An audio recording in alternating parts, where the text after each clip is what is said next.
Welcome viewers.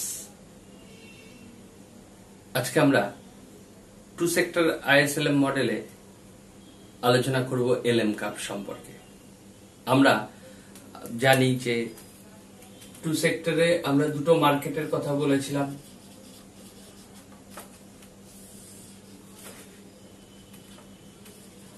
একটা হচ্ছে goods market আর একটা বলেছিলাম মানি মার্কেট। গুডস মার্কেটে আমরা ইকুইলিব্রিয়াম পেয়েছিলাম, এগ্রিগেট ডিমান্ড এগ্রিগেট সাপ্লাই থেকে আমরা গুডস মার্কেটে ইকুইলিব্রিয়াম পেয়েছিলাম এবং সেটা ইন্ডিকেট করেছিলাম আইএস রেখা বা আইএস কার্ভ দিয়ে।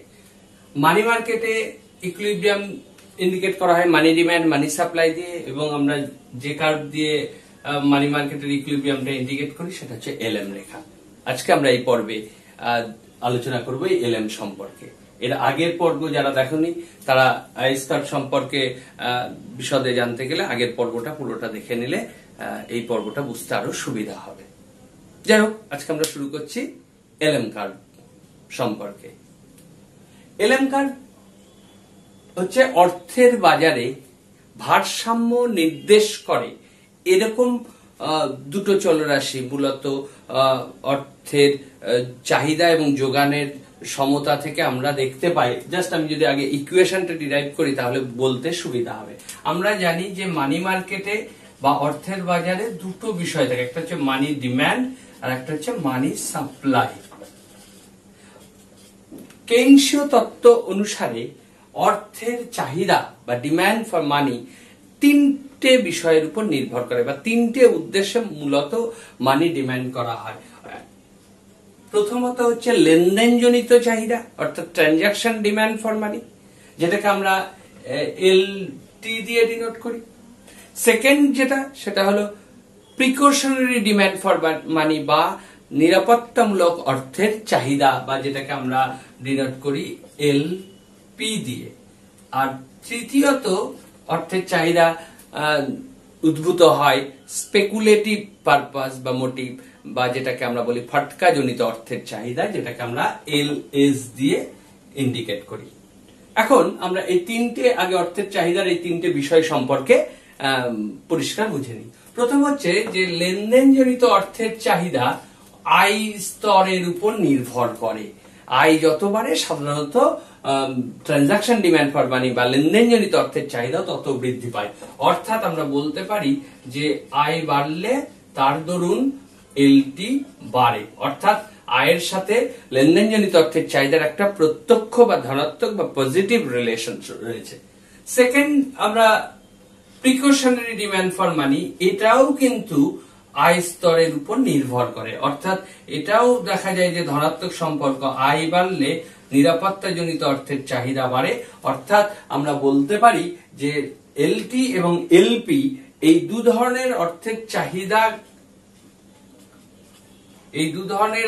চাহিদাই আয় স্তরের উপর নির্ভর করে। কিন্তু তৃতীয় চাহিদা কি পেয়েছি? ফটকাজনিত অর্থের চাহিদা বা স্পেকুলেটিভ ডিমান্ড ফর মানি। এই স্পেকুলেটিভ ডিমান্ড ফর মানি কিন্তু নির্ভর করে বাজারে সুদের হার বা রেট অফ ইন্টারেস্টের উপর, এবং দেখা যায় যে রেট অফ ইন্টারেস্ট যদি বাড়ে তাহলে ফটকাজনিত অর্থের চাহিদা হ্রাস পায়। অর্থাৎ ফটকাজনিত অর্থের চাহিদার সাথে সুদের হারের একটা নেগেটিভ বা ব্যস্তানুপাতিক বা বিপরীতমুখী সম্পর্ক বিদ্যমান। তাহলে এই তিন ধরনের অর্থ চাহিদা যোগ করলে আমরা অর্থের মোট চাহিদা পাবো। তাহলে অর্থের মোট চাহিদাকে আমরা কিভাবে লিখতে পারি? মানি ডিমান্ড ফর মানি, যেটাকে আমরা এমডি যদি বলি, তাহলে demand for money LT plus LP plus LS. অর্থাৎ এটাও আয় স্তরের অপেক্ষক আর এটা সুদের হারের অপেক্ষক। অর্থাৎ আমরা অর্থের চাহিদা বা এমডি এটা কার উপর নির্ভর করছে আয় স্তর এবং সুদের হারের উপর। এইটাকে যদি আমরা একটা সমীকরণ দিই, সমীকরণ 1 নম্বর সমীকরণ হিসাবে এটাকে নির্দেশ করি। এবার আসি আমরা অর্থের যোগান, মানি সাপ্লাই। মানি সাপ্লাই একটা পার্টিকুলার পিরিয়ড, একটা নির্দিষ্ট সময়ে এক্সোজেনাসলি গিভেন বা বাইরে থেকে স্থির, অর্থাৎ যেমন কেন্দ্রীয় ব্যাংক বা আর্থিক কর্তৃপক্ষ একটা নির্দিষ্ট সময়ে দেশে অর্থের যোগান দেয়, তাহলে অর্থের যোগান বা supply of money fixed at a time. তাহলে আমরা সেই অর্থের যোগানটাকে যদি এম বলি এবং মাথায় দাগ বার দিয়ে বোঝাচ্ছি যে এটা ফিক্সড আছে, তাহলে আমরা অর্থের যোগানের জন্য আরেকটা সমীকরণ পেলাম। এবার তাহলে অর্থের বাজারে ভারসাম্য বা ইকুইলিব্রিয়াম কখন হবে? যখন অর্থের চাহিদা এবং অর্থের যোগান এই দুটো পরস্পর সমান হবে।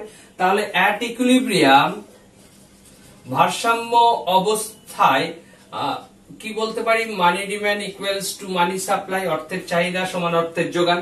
অর্থের চাহিদা আমরা 1 নম্বর সমীকরণে পেয়েছি কি ফাংশন অফ y, r, এটাকে আমরা এফ না দিয়ে এলও বলতে পারি, কোনো অসুবিধা নেই, এল বলি এল দি। আর মানি সাপ্লাই ফিক্সড, তাহলে আমরা ইকুইলিব্রিয়াম ইকুয়েশনটা কোনটা পাচ্ছি? এই 3 নম্বর ইকুয়েশন।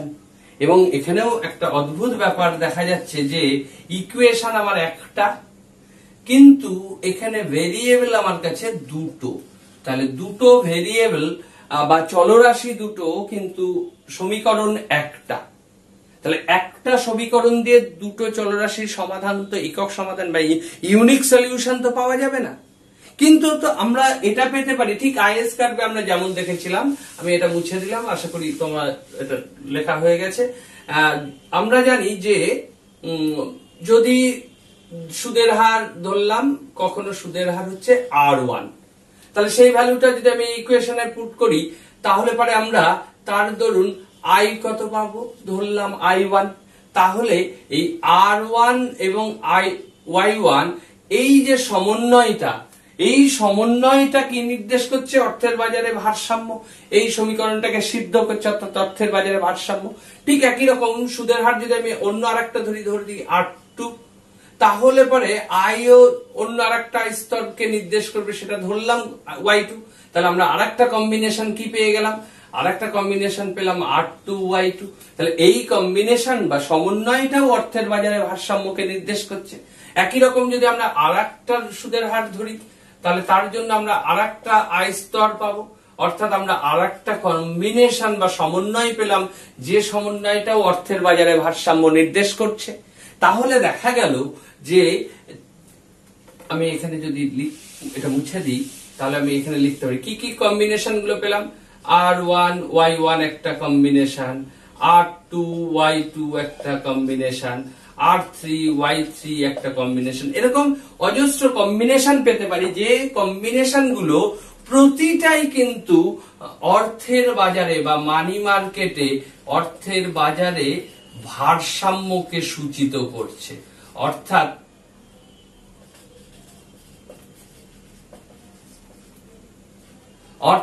আমরা বলতে পারি যে অল দিস কম্বিনেশন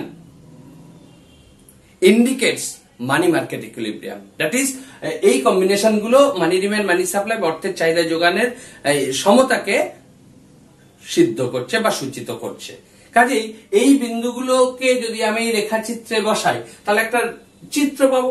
আমরা সেই চিত্রটাকে যদি আঁকি, আমরা এক্স অক্ষ বরাবর আই স্তর নিলাম আর ওয়াই অক্ষ বরাবর সুদের হার নিলাম।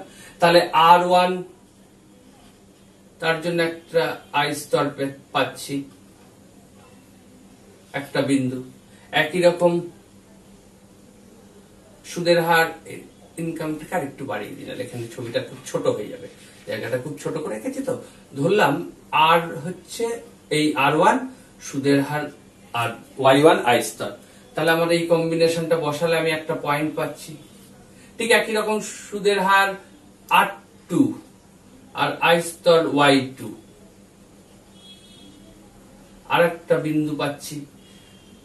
R3 Y3, আর একটা বিন্দু পাচ্ছি। এই যে বিন্দুগুলো পেলাম, এ বিন্দু, বি বিন্দু, সি বিন্দু, এরকম এই বিন্দুগুলো যোগ করলে আমরা যে রেখাটা পাচ্ছি সেই রেখাটাই হলো এলএম রেখা। তাহলে এলএম রেখা কি? এবার নিশ্চয়ই বোঝা গেছে এলএম রেখাটা কি। এলএম রেখা হলো অর্থের বাজারে ভারসাম্য নির্দেশকারী রেখা। যে রেখার উপরে যে এ বিন্দু, বি বিন্দু, সি বিন্দু কি বোঝাচ্ছে? এই যে বিভিন্ন সমন্বয়। কাদের সমন্বয়? আই স্তর এবং সুদের হার। তাহলে এলএম রেখা হলো এমন একটি রেখা যার উপর প্রতিটি বিন্দু অর্থের বাজারে ভারসাম্য সূচিত করে, অথবা এইভাবে বলতে পারি আমরা যে সুদের হার এবং আয় স্তরের বিভিন্ন সমন্বয় যা অর্থের বাজারে ভারসাম্য সূচিত করে সেই বিন্দুগুলো স্থাপন করে যে রেখা পায় সেটাই হলো এলএম রেখা। তাহলে এলএম রেখা কি বা এলএম রেখা কিভাবে পাওয়া যায়, এলএম রেখার অঙ্কনের ক্ষেত্রে কি কি চলরাশি রয়েছে এই ব্যাপারে নিশ্চয়ই তোমাদের ধারণা পরিষ্কার হলো। এবারে আমরা আসবো যে এই এলএম রেখা, দেখো ঢাল, এলএম রেখার ঢাল কি, আর বাড়লে নর্মালি ওয়াই বাড়ছে, অর্থাৎ এলএম রেখা ঊর্ধ্বমুখী। এলএম রেখার ঢাল হচ্ছে জেনারেলি ধনাত্মক, কিন্তু যদি একদম অ্যাকুরেট বলতে হয়, খুব সঠিকভাবে যদি বলতে হয়, তাহলে এলএম রেখার আকৃতি কিন্তু তিনটে অংশ থাকে এলএম রেখার আকৃতিতে। একটা থাকে অনুভূমিক অংশ, একটা থাকে ইন্টারমিডিয়েট রিজন বা উল্লম্ব অন্তর্বর্তী অংশ, আর একটা উল্লম্ব অংশ। অর্থাৎ এলএম রেখা প্রকৃতপক্ষে তিনটে অংশ। দেখো আমি ছবি এঁকেছি, 1 নাম্বার অনুভূমিক অংশ, 2 নাম্বার অন্তর্বর্তী বা ইন্টারমিডিয়েট রিজন এবং 3 নাম্বার রিজিয়ন, আর 3 নাম্বার হচ্ছে উল্লম্ব অংশ। প্রকৃতপক্ষে এলএম রেখার আকৃতি হয় এরকম। এইবার আমরা আসবো যে এলএম রেখা কি করে অঙ্কন করা যায়। আমরা এলএম রেখা অঙ্কন দেখব 4 কোয়াড্রেন্ট রেখাচিত্রের সাহায্যে, চারটে, ঠিক যেভাবে আমরা আইএস রেখা অঙ্কন করেছিলাম আগের পর্বে, এই পর্বে আমরা এলএম রেখা অঙ্কনও। এবার এলএম রেখা অঙ্কনের ক্ষেত্রে আমরা 4 কোয়াড্রেন্ট যে ডায়াগ্রাম এঁকেছি, এখানে আমরা ফার্স্ট কোয়াড্রেন্টে আমরা এলএম কার্ভটাকে ডিরাইভ করব। সেকেন্ড কোয়াড্রেন্টে আমরা অর্থের ফাটকাজনিত অর্থের চাহিদা অর্থাৎ স্পেকুলেটিভ ডিমান্ড ফর মানি এই রেখাটা আঁকবো। আমরা জানি যে সুদের হারের সাথে বিপরীতমুখী সম্পর্ক এবং সেই জন্য রেখাটা হবে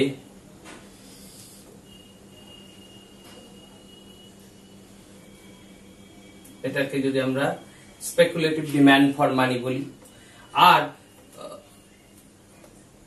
ট্রানজাকশন আর প্রিকশনারি ডিমান্ড ফর মানি, এটা আমরা জানি আয় বাড়লে ট্রানজাকশন ডিমান্ড বাড়ে, প্রিকশনারি ডিমান্ডও বাড়ে। ফলে এই রেখাটাকে আমরা এল টি প্লাস এল পি বলছি। আয় বাড়লে এটা এই জন্য এটা ঊর্ধ্বমুখী।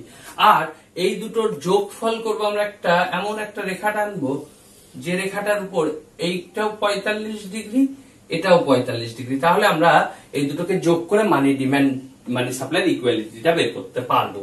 তাহলে আমরা যে কোনো একটা ইন্টারেস্ট রেট ধরি, যে কোনো সুদের হার ধরি, ধরলাম সুদের হার হচ্ছে R1। তাহলে এই সুদের হারে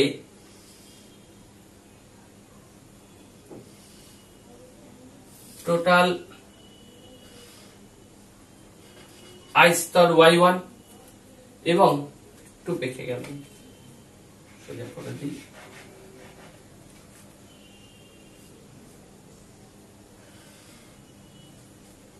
Y1। তাহলে আমরা একটা বিন্দু পাবো, যে বিন্দুটা যে কম্বিনেশনটা কি করছে ডটেড লাইন দিয়ে বোঝাচ্ছি, যেটা আমরা পেলাম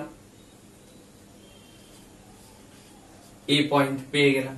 একই রকম অন্য আর একটা সুদের হার নেই, ধরলাম R2,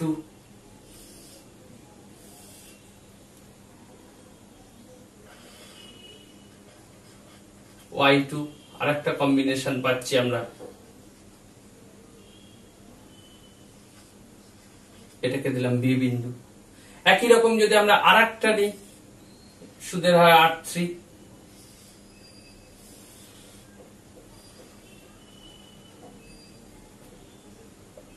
তাহলে আর একটা বিন্দু পেলাম সি। তাহলে এই যে এ বি সি গুলো পেলাম, Y1, Y2, Y3 এবং এদিকে R1, R2, R3, এই যে কম্বিনেশন, এ বিন্দু কি নির্দেশ করছে Y1, R1, বি বিন্দু কি নির্দেশ করছে Y2, R2, সি বিন্দু কি নির্দেশ করছে Y3, R3। অর্থাৎ এই বিন্দুগুলোর এমন ভাবে যাতে আমার অর্থের চাহিদা যোগান সমান অর্থের বাজারে ভারসাম্যকে সূচিত করছে। এই বিন্দুগুলোকে যদি আমি যোগ করি,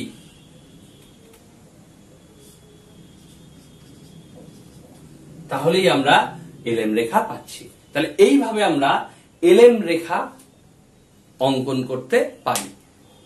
আশা করি এলএম রেখা অঙ্কন করার এই পদ্ধতিটা সবাই বুঝতে পেরেছ। এলএম রেখা কি এবং এলএম রেখার ঢাল কি, এলএম রেখা কিভাবে অঙ্কন করা হয়, এই পর্বে আমরা এই আলোচনা করলাম। আগামী পর্বে আমরা আলোচনা করব এলএম কার্ভের শিফটিং এবং আইএসএলএম এর সাহায্যে কিভাবে ভারসাম্য আয়স্তর নির্ধারিত হয়। ভিডিওটা যদি ভালো লেগে থাকে তাহলে লাইক, শেয়ার এবং সাবস্ক্রাইব করার অনুরোধ রইল।